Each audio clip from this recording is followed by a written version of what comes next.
అయితే వినండి.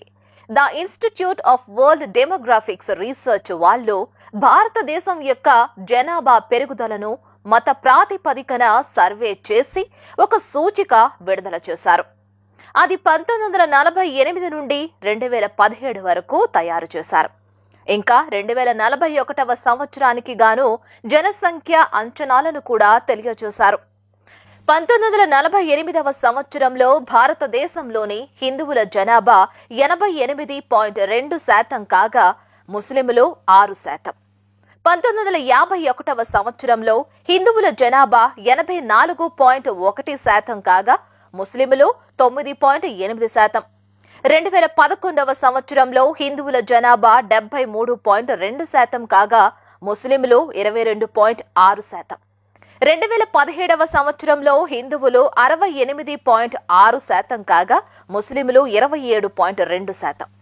2021వ సంవత్సరంలో హిందువులు 65.7%, ముస్లింలు 32.8%గా అంచనా వేశారు. ఇదే 2031వ సంవత్సరంలో హిందువుల జనాభా 60.4%గా ఉంటే ముస్లింల జనాభా 38.1%కి చేరుకుంటుందని అంచనా.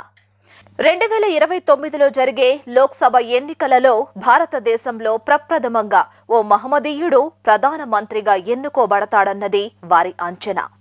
2037వ సంవత్సరంలో హిందువుల జనాభా 55%కి తగ్గి ముస్లింలు 43.6%కి చేరుకుంటారు అని చెబుతున్నారు.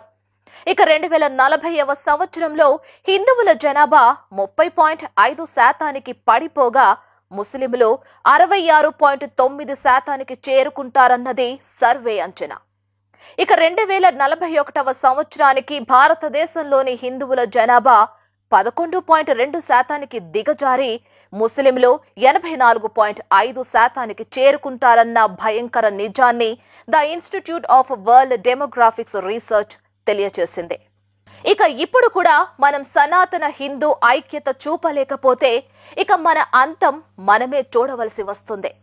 అలా జరగకూడదు అని మీ మనస్సాక్షి చెబుతుంటే ఈ విషయాలను నీకు తెలిసిన 10 మంది సనాతన సోదరులకు తెలియచేయండి.